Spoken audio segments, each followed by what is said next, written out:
So over the past 3 months, 6 months or so, I've been seeing a lot of YouTubers quitting, and this from all genres. So I really wanted to get my thoughts on it because I know from a viewer's point of view, you know, y'all looking at a lot of YouTubers, including me, like this is like a dream job. All you do is just set up a camera and you just talk to a camera. But it's much more intricate than just setting up a camera and actually talking to it. So the first complaint is work-life balance. And this can be kind of tricky simply because going into YouTube, you're usually trying to get out of a situation mainly because of work-life balance. You feel like you're doing more working than creating, and you would rather spend your time creating. Or you're working, you're creating YouTube videos on the side, but you just feel like, man, I just need more time.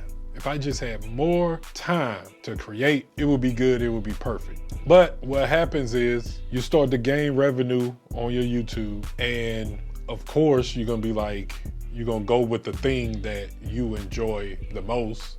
But when there's a shift that changes, when you start making money from it, and not only just making money from it, but when your main source of income comes from your creativity, that can kind of change your creative process. And kind of, for me, it kind of takes something away from it, simply because you're not creating really anymore. You're doing more of the admin work, the behind the scenes work, like writing scripts, SEO, thumbnail strategies, and things like that. And you're not able to just come in, relax, well, not relax, but just come in, talk to a camera like I'm doing now, kind of, you know, freestyle it a little bit. You know, everything is a strategy upon another strategy upon this strategy, and it stops kind of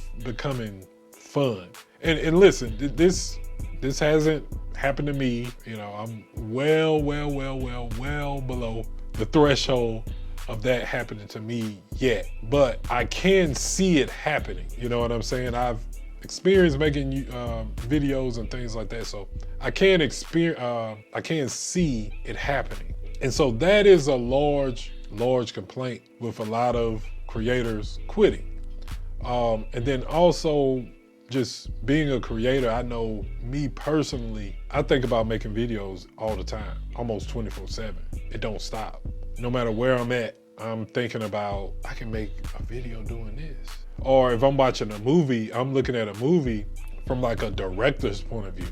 Like, look at that angle. They switch scenes every so often to keep the audience engaged, and all of these things like that. I'm thinking from a creator's point of view, a director's point of view, and not really just watching just to enjoy the film. And so a lot of times you kind of just want to turn off your brain, or turn off that creative side, give your brain a little break, rest and relax. But because your lights, your food, everything is dependent on how many views this video gets, it tends to put a lot of pressure on the creative process, which changes it a bit. And that's gonna bring us to our next topic, which is less creative.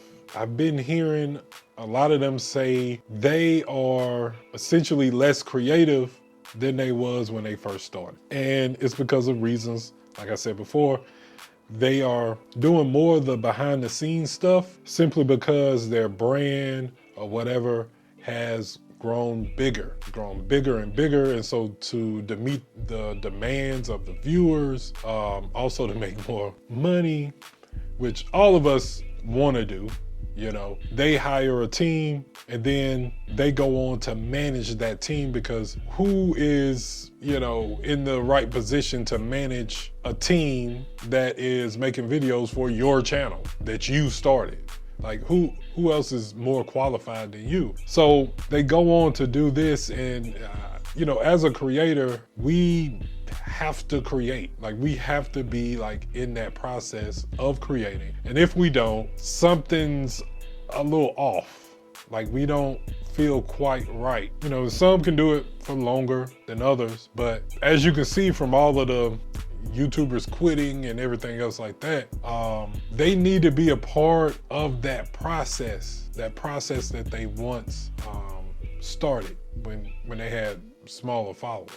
And also another thing is when you get that big and you're dependent upon that income, the risk gets higher and higher. And so you start to be more conservative with how you make content versus when you first got started, like you was wide open. You ain't really, I can make this video, I can make that video. Like you was free to make whatever you want to make. But once you start relying on YouTube as a main source of income, things start changing. You get more conservative, start taking less and less and less risk. And that's why after watching all of these I quit YouTube videos and things like that, I kind of changed my philosophy on really how I look at my situation right now. So I have a full-time job, but I do YouTube on the side. Now, in the past, I expressed that I wanted to do YouTube full-time and eventually quit my job. But what if I still have my job? I still keep my job, but I just do YouTube on the side. What advantage do I have over the full-time YouTuber? Well, the full-time YouTuber is gonna be, like I said before, dependent upon that income. That person is gonna be more conservative in how he or she shoots the video or the particular content. With me, because YouTube is a side thing, I get to create whatever I want to create. If a brand want to work with me, I get to choose the terms. I actually have the creative leverage as YouTube on the side. And you know, I think this is a good way of looking at it. And this is like I wouldn't say a philosophy, but this type of thinking, you know, looking at your disadvantages and understanding that a disadvantage also has an advantage. Shout out to Malcolm Gladwell, David and Goliath. Y'all should check that book out. I'm gonna link down in the description below. It's about just that, turning your disadvantages into advantages. But nevertheless, I think more and more YouTubers are going to figure this out, because when you get into full-time YouTubing, from an outsider's perspective, it seems like, I know for me personally, it seems like we want to run away from the 9-to-5, the traditional 9-to-5. I call it the hamster wheel, and we want to run away from it. And we finally get out. We finally get out the proverbial hamster wheel, and then we get big enough on YouTube and things start to be revealed, and we look up and we see a bigger, stronger hamster wheel. And I think that is what a lot of YouTubers are going through right now, is that they left the 9-to-5. They're like, man, I'm gone. I'm out of here. Freedom. I got, look at all of this space. I can do this. I can do this day, this. And they get so big that they actually created a hamster wheel for themselves. It's just a bigger, stronger hamster wheel. And it's like, I created the very thing that I tried to escape from. So that's a bit of an irony. There's a bit of irony right there for you. But like I said, I think my position, I got a different mindset on my position now, and I'm gonna start taking advantage of that. And let that be a lesson for, you know, other YouTube creators. If you doing YouTube on the side, take more risks. Do what you want to do. Don't be beholden to, you know, one particular thing if that's not what you want to do. Because once you get big, you're going to be financially incentivized to make 300 S8 Ultra videos.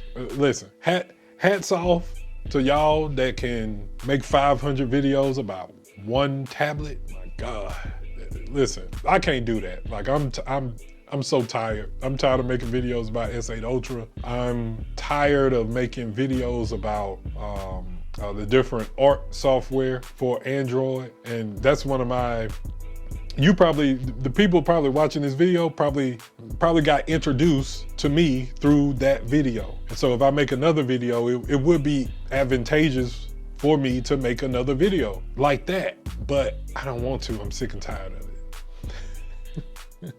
I'm sick and tired of it. I'm on to the next, you know, and that's one of the reasons why I started doing, I started interviewing creators. The past two, they were artists, one was a graphic designer. One was a graphic designer, one was a tattoo artist. But next up is gonna be a YouTube creator. You know, next up it may be a dancer. I wanna talk to anybody like creative, just to switch it up. You know what I'm saying? Like, you just get tired of like doing the same thing over and over again. Even this video, like, you know, it's a different angle, different, you know, different lighting, different setting, it's just different, you know, just to get out. You know, as a creator, as a viewer, you need to know that your creator, your favorite creator, needs to have some type of like diversity in the content that he or she makes. You know what I'm saying? So, you know, that's my take on the whole YouTuber thing. Oh, wait a minute. And then another thing is, this is just me personally. I'm personally getting tired of like over editing. And I don't want to say this is the contributing factor to a lot of YouTubers quitting, but it's a part of it. It's a part of this over editing, this so-called like retention editing, where everything is packed. It's just like action packed. This over here, these cuts over here, cut over here. Cut over here, boom, something blow up. Like, it's too much. It's too much. And listen, I ain't gonna lie, when you see, as a creator, when you see that stuff and you see the type of views that these things garner, you're like, yo, I'm finna implement, let me implement that into my videos or whatever. But, you know, for me, I did a few videos like that, and it just felt kind of fake. I didn't really feel authentic. And so that's another thing with being a person that does YouTube on the side. You have the ability to be authentic. You don't have to be fake. And nothing is riding on you being fake. You're not getting money for being fake. And not saying that all YouTubers are, all the big YouTubers are being quote unquote fake or whatever, but there is a bit of like showmanship to a lot of their videos. And granted, if I was in their position making millions, I mean, you know, you know, they say fake it till you make it. You know, I'm just gonna keep it 100. You know, I understand they position, right? And it's kind of like those Mr. Beast videos. And you know, shout out to Mr. Beast. You know, I don't want to seem like I'm throwing shade or something like that, but a lot of his videos, I just be like, it's kind of like, I look at the thumbnail and I be like, it just seems so fake. I don't know. It just seemed very fake, very unauthentic. And this is what, I mean, he's doing exactly what the YouTube, well, I don't even want to say the YouTube algorithm.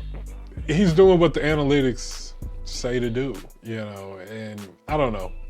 I'm just, my content, I want my content to be anti, like Mr. Beast. You know what I'm saying? I want it to be real, authentic, sometimes, you know, simple. Because a lot of times, here's another thing. A lot of times our content is not sustainable. Like, we'll do a lot of things with the editing and stuff like that, but can you sustain editing a video every single week, knowing you got another job like that every week? And I'm gonna say no, because a lot of times you just need to put the video out. Minimum edits, maybe a B-roll here, maybe a B-roll there, but you know, you don't have time to be doing all of that. And you really don't have the money to be outsourcing people to come in and edit it and make it seem like grandiose, more grandiose than what it already is. But yeah, I think that's That's gonna be my style. More simple. Simple is good. Simple is good. And simple is